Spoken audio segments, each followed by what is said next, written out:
ونصلي ونسلم على رسوله الكريم اما بعد فاعوذ باللہ من الشیطان الرجیم بسم اللہ الرحمن الرحیم السلام علیکم ورحمۃ اللہ وبرکاتہ۔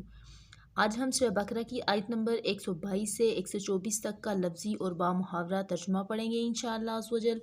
اور ساتھ ہی ان آیات کو سمجھنے کے لیے ان کی تفسیر اور شان نزول بھی دیکھیں گے کہ اللہ رب العزت کا کیا فرمان ہے ان آیات مبارکہ میں۔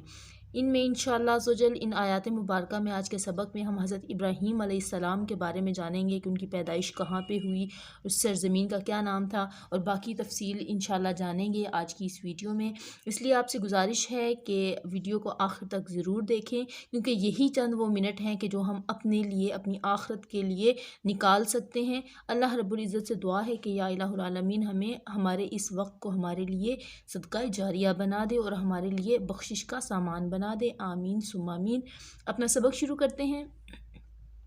اعوذ باللہ من الشیطان الرجیم، میں اللہ کی پناہ مانگتی ہوں شیطان مردود سے۔ بسم اللہ الرحمن الرحیم، اللہ کے نام کے ساتھ جو بہت مہربان اور نہایت رحم فرمانے والا ہے۔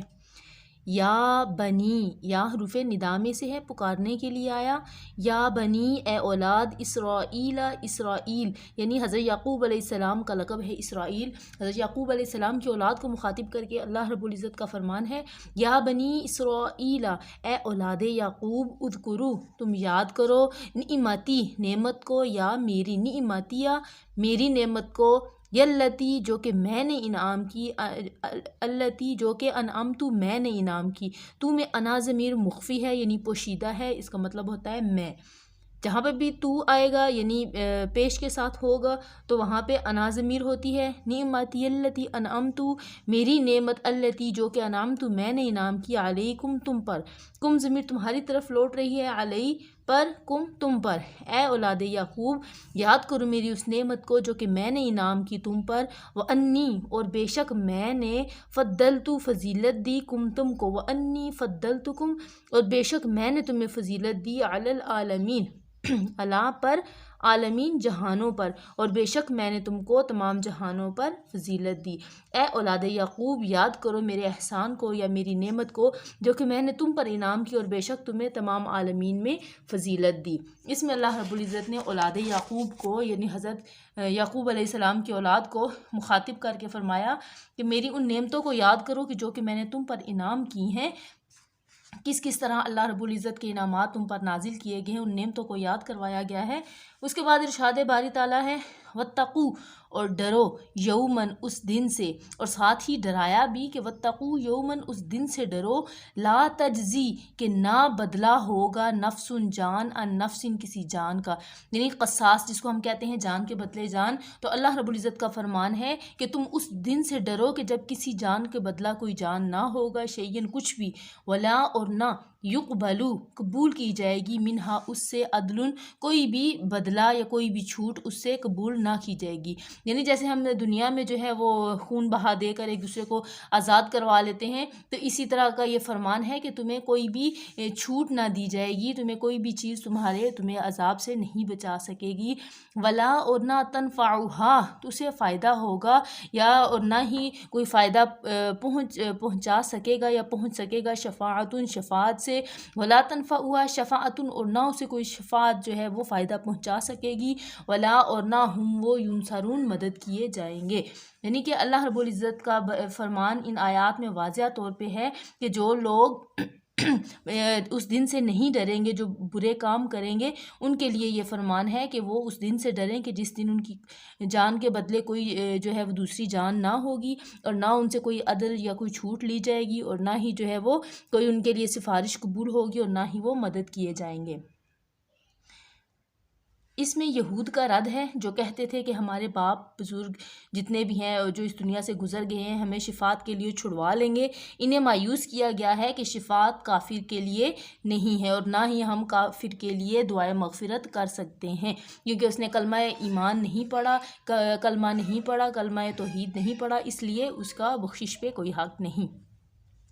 وَإِذْ اور جب ابتلا آزمایا گیا ابراہیم علیہ السلام کو، وَإِذْ ابتلا اور جب آزمایا ابراہیم کو ربہ اس کے رب نے، یعنی حضرت ابراہیم علیہ السلام کو جب اس کے رب نے آزمایا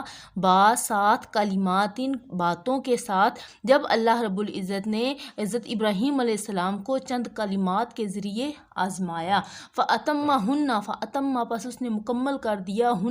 ان چیزوں کو یا ان باتوں کو اس نے پورا کر دکھایا یا مکمل کر دیا۔ اور جب اللہ رب العزت نے ابراہیم علیہ السلام کو چند کلمات کے ذریعے آزمایا اور انہوں نے یعنی حضرت ابراہیم علیہ السلام نے ان چیزوں کو پورا کر دکھایا۔ اب اس آیت کے اس حصے کو سمجھنے کے لیے اس کی تفسیر دیکھ لیتے ہیں کہ حضرت ابراہیم علیہ السلام کا ذکر ہو رہا ہے کہ انہیں چند باتوں کے ذریعے آزمایا گیا تھا، تو پہلے حضرت ابراہیم علیہ السلام کے بارے میں تھوڑا سا جانتے ہیں۔ حضرت ابراہیم علیہ السلام کی ولادت سرزمین احواز میں بمقام سوس ہوئی، پھر آپ کے والد آپ کو بابل یعنی ملک نمرود میں لے آئے۔ یہود و نصارہ اور مشرکین عرب سب آپ کے فضل و شرف کے معترف اور آپ کی نسل میں ہونے پر فخر کرتے ہیں۔ اللہ تعالیٰ نے آپ کو وہ حالات بیان فرمائے جن سے سب پر اسلام کا قبول کرنا لازم ہو جاتا ہے، کیونکہ جو چیزیں اللہ تعالیٰ نے آپ پر واجب کیں وہ اسلام کے خصائص میں سے ہیں۔ ٹھیک ہے،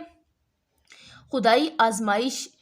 یہ ہے کہ بندے پر کوئی پابندی لازم فرما کر دوسروں پر اس کے کھرے کھوٹے ہونے کا اظہار کر دیا جائے، اور وہ بندہ اس آزمائش میں اگر پورا اترتا ہے تو اس کے بارے میں اللہ رب العزت نے فرمایا کہ جب ابراہیم کے رب نے اسے چند باتوں میں آزمایا تو اس نے ان کو پورا کر دکھایا۔ قالا فرمایا انی بے شک میں جاعلک تجھے بناؤں گا للناسی لوگوں میں اماماً پیشوا، اور میں تمہیں لوگوں کا پیشوا بناؤں گا۔ جب ابراہیم علیہ السلام نے وہ چیزیں پوری کر دکھائیں جو کہ اللہ رب العزت نے آزمانے کے لیے انہیں کہا تھا، تو پھر اللہ رب العزت نے انعام کے طور پر انہیں کیا فرمایا کہ بے شک، قالا فرمایا انی بے شک میں، نی میں جو ہے وہ انا ضمیر مخفی ہے، انی بے شک میں جاعلو کا ضمیر تمہاری طرف لوٹ رہی ہے، جاعلو بناؤں گا، کا تجھے، اے ابراہیم میں تجھے بناؤں گا، لام واسطے یا لیے تشبیہ کے لیے آیا ہے، ناسی لوگوں کے لیے، اماماً پیشوا یا ان کا رہبر۔ اس کے بارے میں جانتے ہیں کہ وہ کون سی باتیں تھیں کہ جن کے ذریعے حضرت ابراہیم علیہ السلام کو آزمایا گیا۔ جو باتیں اللہ تعالیٰ نے حضرت ابراہیم علیہ السلام پر آزمائش کے لیے واجب کی تھیں، ان میں مفسرین کے چند قول ہیں۔ قتادہ کا قول ہے کہ وہ مناسک حج میں مجاہد نے کہا اس سے وہ 10 چیزیں مراد ہیں جو اگلی آیات میں مذکور ہیں، یعنی حضرت ابن عباس کا قول یہ ہے کہ وہ یہ 10 چیزیں یہ ہیں، یعنی مونچھیں کتروانا، کلی کرنا، ناک میں صفائی کے لیے پانی استعمال کرنا، مسواک کرنا، سر میں مانگ نکالنا، ناخن ترشوانا، بغل کے بال دور کرنا، موئے زیر ناف کی صفائی، ختنہ، پانی سے استنجا کرنا، یعنی یہ 10 چیزیں ہیں جو حضرت ابراہیم علیہ السلام پر واجب تھیں، اور ہم پر ان میں سے بعض واجب ہیں، بعض سنت ہیں۔ یعنی کہ جن کلمات کے ذریعے رب نے ابراہیم علیہ السلام کو آزمایا وہ یہ 10 چیزیں ہیں جو کہ اس کی تفسیر میں بیان کی گئی ہیں کہ یہ 10 چیزیں ابراہیم علیہ السلام کو ان کے ذریعے آزمایا اور انہوں نے وہ کر دکھایا کہ جو ان کے رب کی طرف سے انہیں حکم ہوا تھا۔ قالا تو فرمایا، اور من سے ذریتی میری اولاد میں سے، یعنی جب اللہ رب العزت نے حضرت ابراہیم علیہ السلام کو یہ فرمایا کہ اس جو تو نے میرے احکامات کو مانا ہے اس کے انعام کے طور پہ میں تجھے بناؤں گا لوگوں کا پیشوا، تب حضرت ابراہیم علیہ السلام نے سوال کیا، عرض کی، قالا فرمایا وہ من ذریتی اور میری اولاد میں سے، قالا فرمایا اللہ رب العزت نے فرمایا لا نہیں ینالو پہنچتا عہدی میرا وعدہ ظالمین ظالموں کو نہیں پہنچتا، یعنی میرا وعدہ ظالمین کے لیے نہیں ہے۔ ظالمین سے مراد وہ لوگ ہیں جو کہ حضرت ابراہیم علیہ السلام کی پیروی کرنے والے نہیں تھے، جو کہ ان کے دین کے منحرف تھے یا اس وقت کے کفار تھے، ان کے بارے میں اللہ رب العزت نے فرمایا کہ میرا وعدہ ظالمین کو نہیں پہنچتا، صرف آپ کی اولاد کے لیے یہ کہا گیا ہے کہ آپ کو جو ہے وہ لوگوں کا پیشوا بنا دیا جائے گا اور جو آپ کی پیروی کریں گے تو وہ جنت کے مستحق ہوں گے۔ صدق اللہ العظیم۔ امید ہے کہ آج کا سبق آپ کو سمجھ آ چکا ہوگا۔ اگر اس میں کوئی چیز سمجھ نہیں آئی تو آپ کمنٹس میں پوچھ سکتے ہیں، انشاءاللہ پوری کوشش کروں گی آپ کو سمجھانے کی۔ اگر ابھی تک آپ نے ویڈیو کو لائک نہیں کیا تو لائک کر لیجئے، اور اگر چینل کو ابھی تک سبسکرائب نہیں کیا تو سبسکرائب کر لیجئے، اور بیل کے بٹن کو ضرور پریس کر لیں تاکہ ہر آنے والی ویڈیو کا نوٹیفیکیشن آپ کو بآسانی ملتا رہے۔ ملتے ہیں ایک نئی ویڈیو کے ساتھ، تب تک دعاؤں میں یاد رکھیے گا۔ جزاک اللہ خیرہ۔ اللہ حافظ۔